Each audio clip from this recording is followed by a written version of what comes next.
Howdy doody, Rose. Yo, Are you prepared? as ready as I'll ever be. Well, then let's just jump right into things. The sky is dark, the clouds lit only by a red hue. In the distance, the crackling of fire is the only thing that can be heard. We see a mother ushering her children across a bridge. Behind, a creature pursues. The mother stops at the mouth of the bridge and stops to face her pursuers. Would you like to describe your character? Late at night, she just barely has her clothes on her back, hastily prepared at the worst of times, scrounging any kind of weapon to her hands, staring directly at what's in front of her. She's unkempt, unprepared. She looks like a mess, but none of that matters at this point. The only thing that matters is survival. Oh, it's supposed to be 15. Figuring out how to do light stuff. Last second. Dim 30, bright 15. There we go. Proceed to roll initiative for me. Gotcha. 17.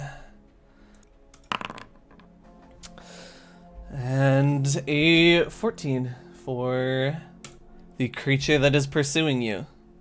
What would you like to do? I'm assuming I'm not alone here, right? Your two kids are on the bridge currently. The bridge itself is not very stable. It's sort of rickety, but they're very slowly working their way across it. Then I stand my ground. I wait for the creature to approach me. Okay, so would you like to delay your action then? Yeah. The creature will take its turn. Speed of 20. As it takes 2 strides towards you. And it uses its breath weapon. Starts breathing fire out towards you. Can you make me a reflex save? Whew, 8. That is going to fail. At least it's not a 1. At least it's not a 1. You're going to take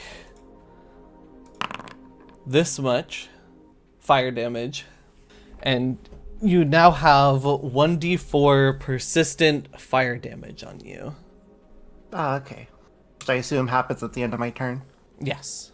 As you see your sort of armor and the cloth that's under it start to burn. My turn? Yep. I calm myself down through the ashes and prepare to strike. I'm going to roll to hit. 12 is going to miss. Am I allowed to use hero points for this? Yes. For this? Alright, then I'm going to re-roll that hit.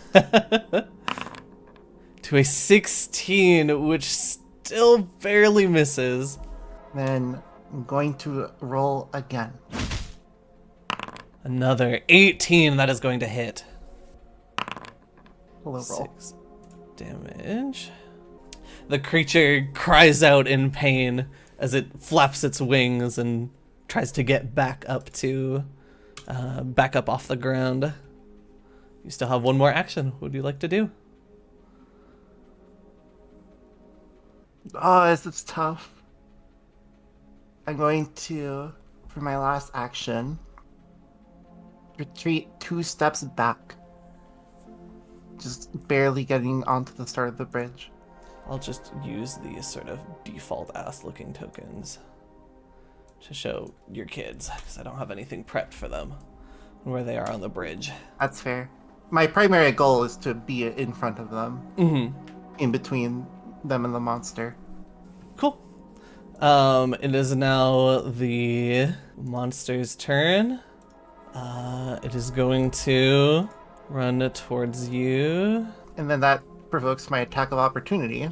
Good old reactive strike. Oh yeah, sorry, reactive strike now. All right,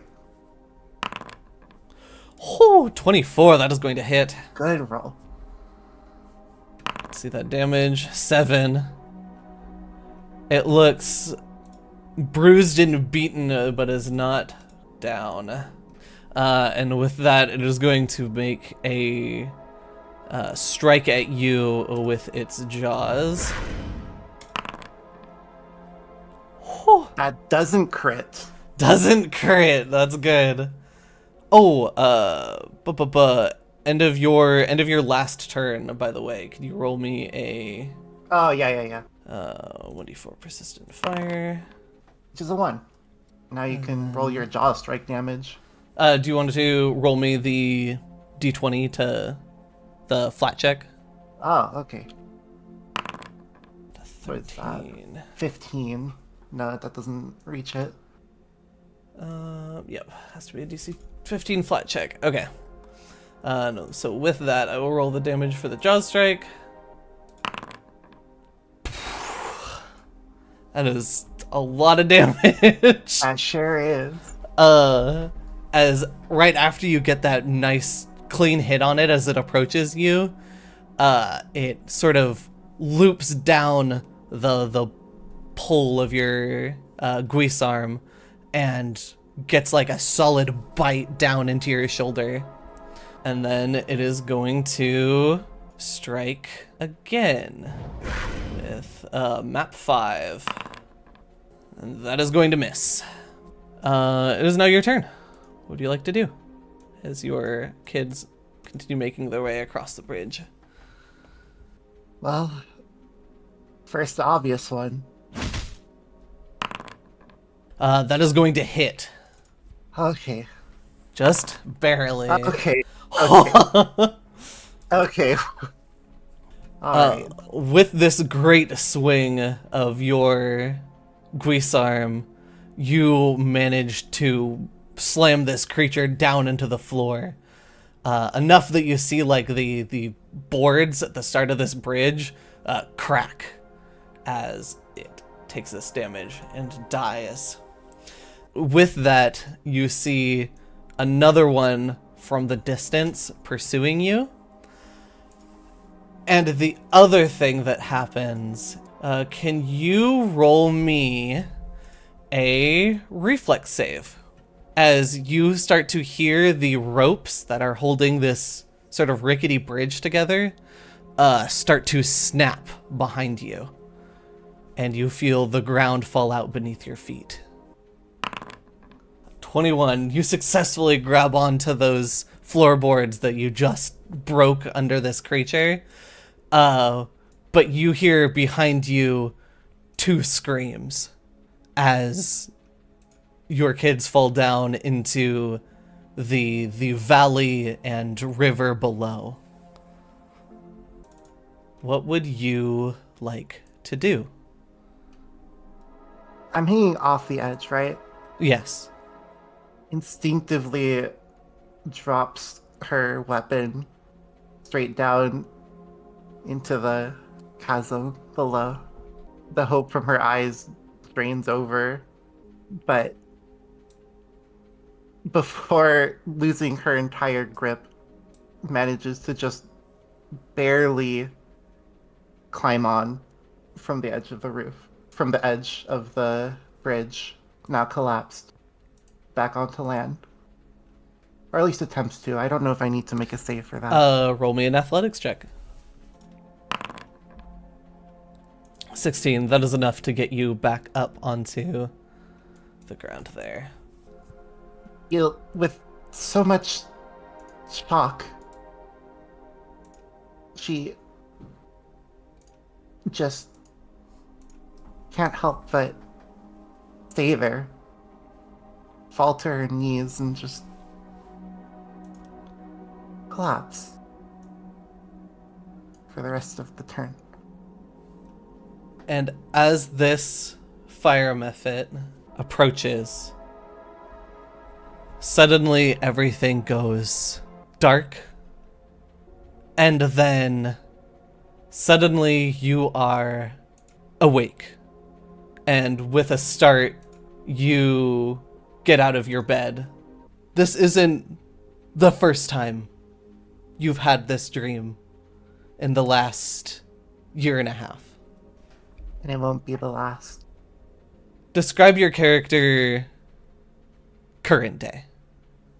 She wakes in the same musty bed, surrounded by sounds she wish was only as unfamiliar as possible, but every day reminds her that she is not at her old farm.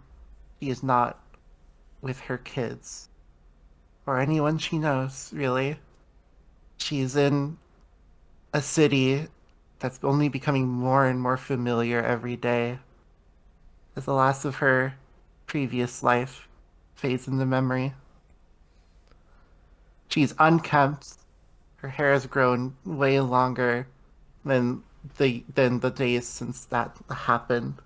She barely even gets up to eat most days and struggles to keep herself well clothed. Her eyes, what that once showed very like a fiery bright, are now hollow. Everyone who sees her now can't remember the last time that she's ever smiled. With that, you see the sun shining in from the window, and realize that it is time to go to work. And your job is you are a soldier, or currently a guard, for the city of Absalom, one of the larger cities in the Inner Sea. It is the winter of 47-23, the late winter, and you are getting up and heading towards your work, and you see a familiar face. It's hard to call them a friend, as you've sort of pushed people away, but they've become a friendly face and a familiar one at that. And they walk up to you, a soldier by the name of Ronan, and with a gentle smile, they say, "Hey, Lucille, how are you? How are you doing today?" He looks up to him. Ronan, same old. And then continues to walk towards her work. He keeps up with you, sort of a brisk pace, with his sword at his side and his sort of light armor, light chain armor jingling. And he says, "Have you paid any mind to the rumors that have been going all around? I'm not sure if you've really been listening for them." I haven't. Well, turns out the cause of the earthquake that happened, around a year or so at this point, a year or so ago, might have been from a new island popping up in the inner sea. Crazy. Wizards really do anything these days, huh? Yeah, still unknown of what caused it, but apparently there's some pretty crazy riches in there. There's money, a bunch of stuff that has been sold. Whole gold rush town has sort of popped up around it. Yeah, gold makes sense. I'm sure that's very exciting. Gold's great and all, but you can't buy everything. True, but that's where the biggest part of the rumor comes in. People are saying that if you go deep enough, it can even grant wishes. Before this, Lucille was kind of just walking at her own pace, wasn't bothering to keep up with Ronan at all, and has just been like looking ahead towards work. But on the side of a wish, she slows down a second and looks at Ronan. Wishes. What do you mean?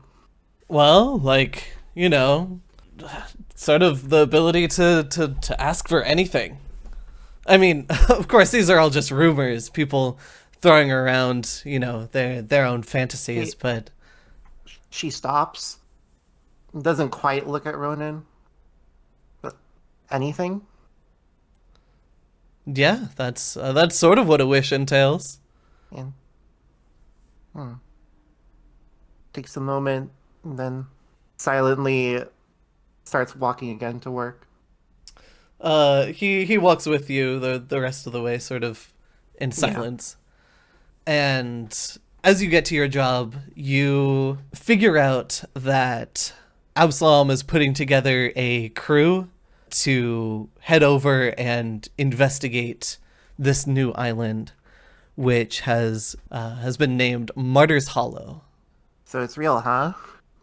She thinks to herself, "Hey, where would they be recruiting people for this kind of thing, by the way? Like, is it like a sign up form somewhere or like It's more so a you're requested to go and talk to the captain if it is something oh, that you're interested in, and then he takes note. yeah, then I first I thought it was just some silly stupid rumor that Ronan always comes up with, but you're taking this seriously."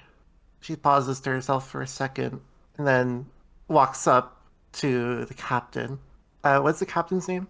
Uh, If you have it, that's it's fine if you the don't. captain's name is Brigier. Uh, Captain Brigier, sir, Yes, Lucille. this Martyr's Hollow, sir. I would like to be a part of it. Ah, looking to be part of the investigation team, huh? Yes. Well, so far it's only you and two others, so we'll see what happens. If all goes to plan, we should be able to send you guys out there. Oh, in a couple months or so.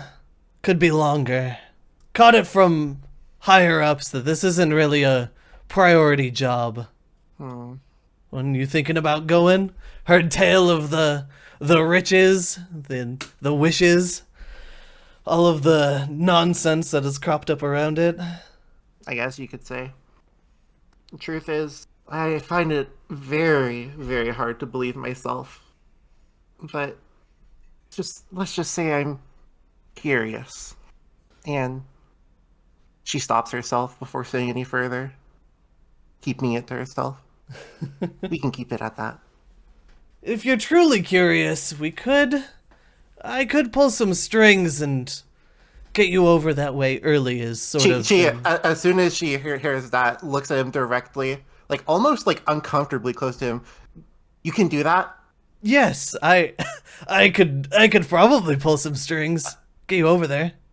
Yeah. For the first time, she moves with certain energy. It's just like does like a half bow, like yes, yes, sir. I do want to go there. Actually, All right. maybe. Oh, and here you see him start taking notes on a clipboard that he pulls from like a desk nearby. I'll write this off as you're going to be the sort of investigation team solo. You can head over there, start asking around town, interact independently of Absalom for a while, gauge things over there, and then, well, come back to us with information on what's going on over there, and then we can send the rest of the team. Does that sound good? I know when to not question anything. I'm I'm truly grateful. Of Thank you. course, of course. Anything for one of my soldiers. And Thank, he thank you. finishes writing and hands the clipboard over your way to sign it. Lucille grabs the clipboard, but suddenly she realizes her hands are shaking so much she almost drops the pencil. But barely manages to write her name on it and hand it back. Hey, Perfect. All right, we'll try to get you out there in 2 weeks. 2 weeks' time. we'll get you on a ship over to the Hollow. Yes, sir. You see, like way more energy than like her the previous like couple months. Like does like a little bow and gets ready to go to work and all that like promptly. He is openly surprised as you leave, and he doesn't comment on it though. He just sort of accepts that you are excited about this, without questioning too far into it.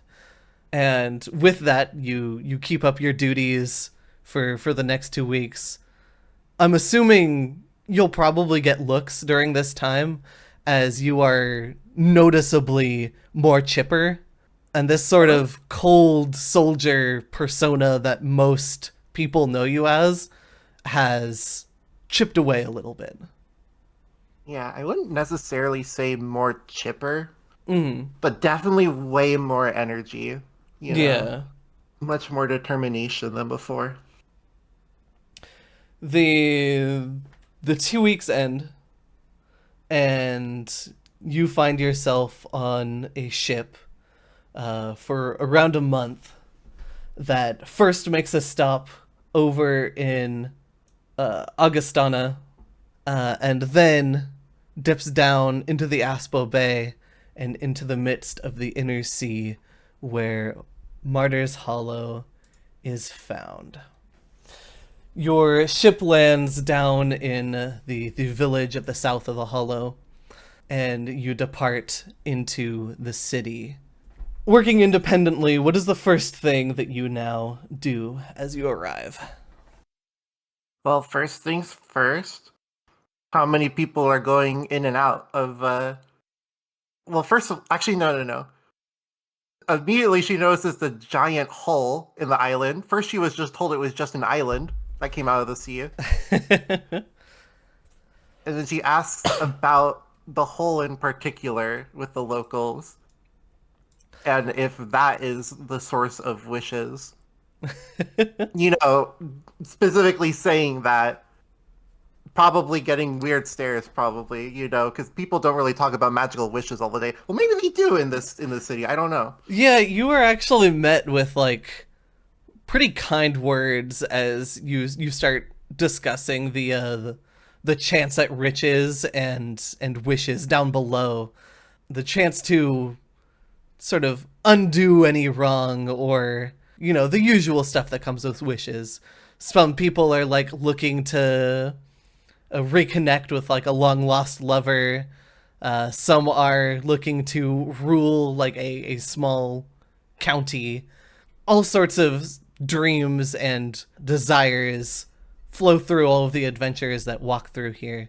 You can tell that it's a pretty bustling sort of gold rush city that has Mm, developed over the last 2 years and some change. that's Um, crazy.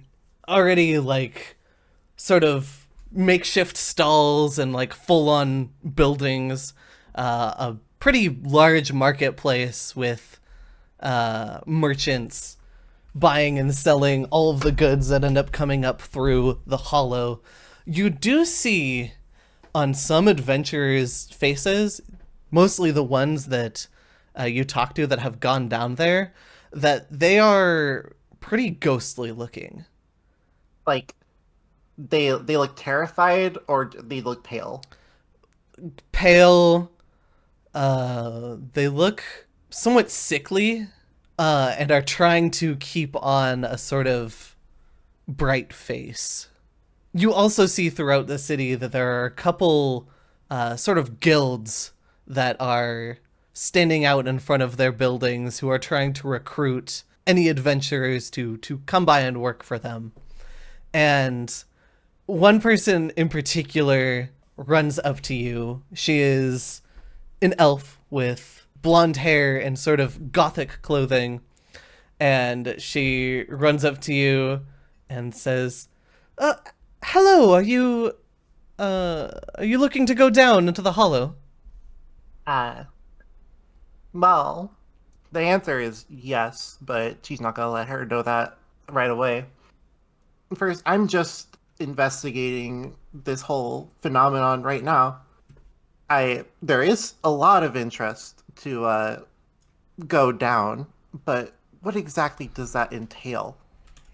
And why do people who've gone down there look so pale? Well, there are some there's some problems with the Hollow. Would you like to come over to my place of work and I can discuss things further to you or with You you? throw in a drink and that makes it better. Sure. I'm sure I could get you some refreshments while we're there. She takes you over to a building with a sign at the top of it that says Mortician's Aid. And she leads you inside, and the first thing that you start to see when you come in is some banners and what look to you to possibly be like knickknacks and stuff like that with like skull designs on them. Roll me a recall knowledge religion. Yeah, I'm sure. I'm sure as heck getting that. uh you have no idea what any of these are and jump to the conclusion that they are like devilish in nature. Like Hey, I tap her on the shoulder real quick, or I just I like soft grab her shoulder, like, uh hey, Miss, sorry, what's your name again? oh, pardon me, Lilith. Miss Lilith. What's with the signs? Skulls, bones. Oh, What are you up to here? I apologize. Those are relics for my patron. I am a Your patron isn't devilish in nature, are they? Like, no. They're good. I worship Pharasma. would my character know that? Um, vaguely, you know that isn't a bad name. Okay, That would be the biggest thing. You may not know okay. much about them, but you know that they are not they are not bad. Okay. She's a little wary, but it's a valid answer. Okay. Well, I guess I'll hear more about it wherever we go. Yes, and feel free to ask questions. And she walks over and sits down at the desk. A chair is pulled out for you to sit down. Yeah, Lucille makes sure that the chair is the closest one to the exit. You never know with people saying, I mean, the name wasn't that bad, but like it's still a bunch of skulls and patrons, you know. Yeah, it's Just in definitely case. unsettling. As she sits down, she stands back up again and is like, "Oh, right. You asked for refreshments here. I'll be right back." And she heads off into a side room. Maybe this place isn't so bad. You hear like boiling water, and then shortly she comes out with two glasses of tea, and she sets one down in front of you. I hope this is enough. Lucille's probably like I mean, it's been 2 weeks, so her body's probably adjusted, Hmm. but she's been working with an actual normal appetite for the first time in a while after like kind of like slowly like starve like just like somewhat starving herself beforehand. So she starts drinking a lot of it at once is what I need to say. Lilith smiles and with a sort of a small giggle, she sits back down and says, "Okay, so you're wondering about the Hollow, correct?" Yes, it's nothing to do with the bones, right? You're No, not summoning demons with them. no. Simply, simply homage to my patron. I All right. But yeah, I am curious about the giant hole in the ground yes, that makes people turn white. not the hole that makes you white. No, not that. No, uh, she nods and says, yes, of course. Um, well, starting with the turning people pale, there is a pretty serious curse put upon Martyr's Hollow. It prevents people from coming back very easily once they descend. Rumor has it that anybody who tries to come out of the hollow feels sick and disheveled. They mostly just feel weakened, and that sensation gets stronger the farther down you come back from. To the point where, and she pulls out a sort of paper map that looks like what is in front of you here. She points into the center, the sort of barrier of white. She goes, anybody who goes down below this cloud barrier hasn't made it back alive. Whether due to the monsters and dangers of the hollow, or to simply collapsing from fatigue on their way back. On their way back, you said. Yes. So they feel fine when they're down there. Is that what you're saying? Yep, as long as you are going down, you feel fine. Well, I can fact check that later, so don't need to ask any further. But so what's your organization's deal with this then? What are you trying to do with the whole? Well, realistically, we're trying to get a team together, a party to head down and solve this whole curse. To try and get down to what's at the bottom of this thing and fix it. Because a lot of people are just essentially jumping into here and getting themselves killed for nothing.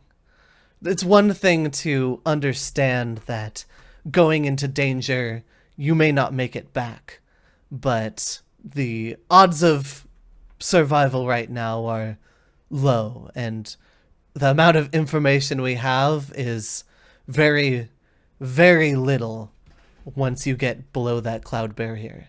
We have not found very good ways to get information back to the surface.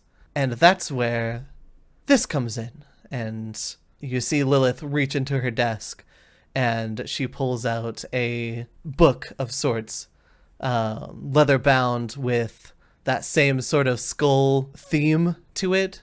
And on the front, you can see written the Mortician's Journal.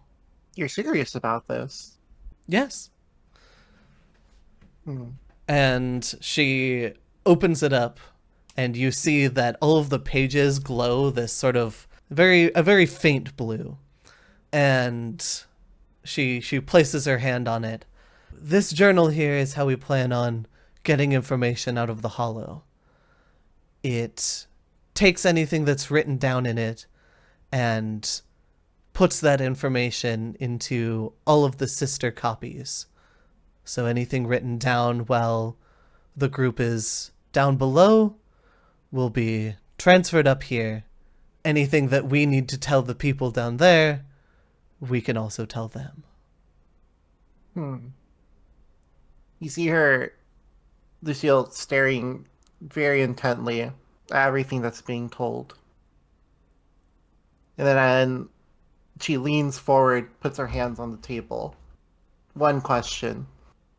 Are the wishes real? And she's staring completely serious into her face. You see Lilith's sort of smiley customer service sort of look turn serious, and she says, well, we have no way of confirming whether or not they exist until we head down. We do have reason to believe. Lucille slams her fist down onto the table. I don't care if you have evidence. Do you believe they are real? Lilith takes a moment of pause as she contemplates, and she puts her hand to her chin and just stays in silence for a good couple seconds, and then looks up to you and says, yes, I think they very well could be. If something has the power to make this island appear then the odds are the power exists below to grant what people desire. Yeah, let me grab my character sheet. Oh. Sense motive. GM attempts a single secret perception check for Ewan. Compares the results to the deception DC of the creature. Okay. You like to roll that for me. Just roll me the secret check. Secret.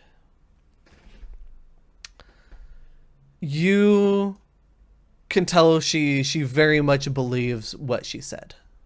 And Lucille backs away, relaxes back on her chair. Says, "All right." Good.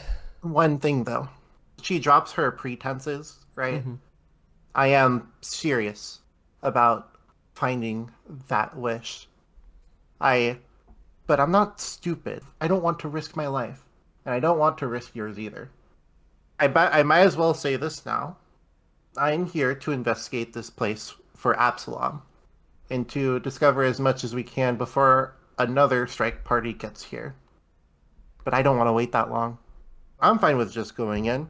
I'd be down there. What are they gonna do? Send more people down? They come back dead. That's what you told me. I believe that. And I'm prepared for that. But I wanted to say that before we say any more cooperation. If you're okay with that, then I'm in. Who do you work for? Absalom.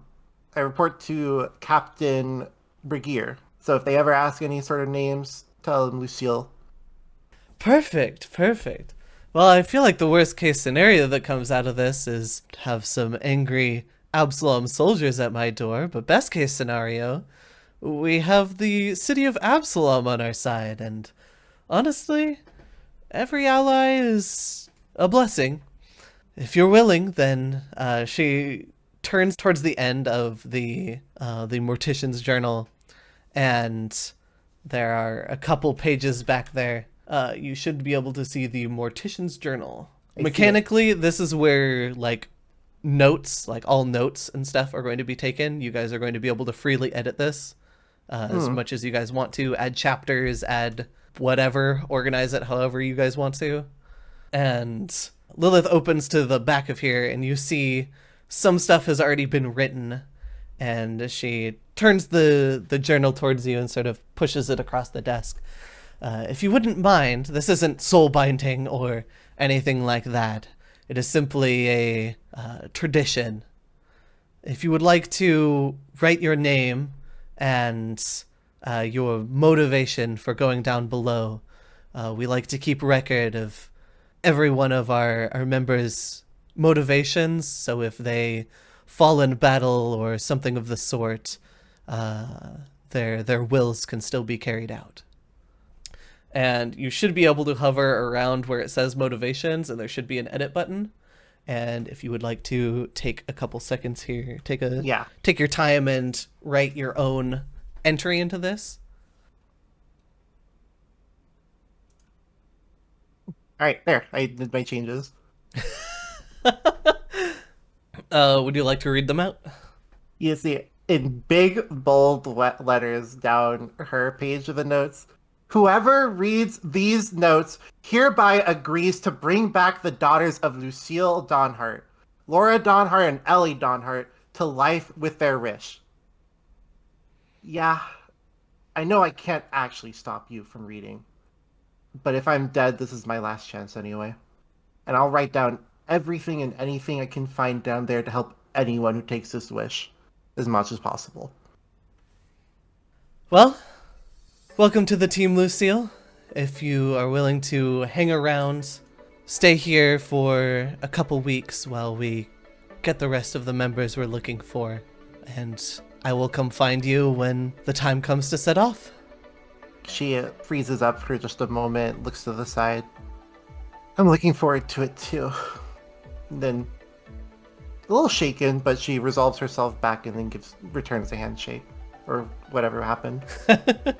Lilith puts out her hand and... Yeah.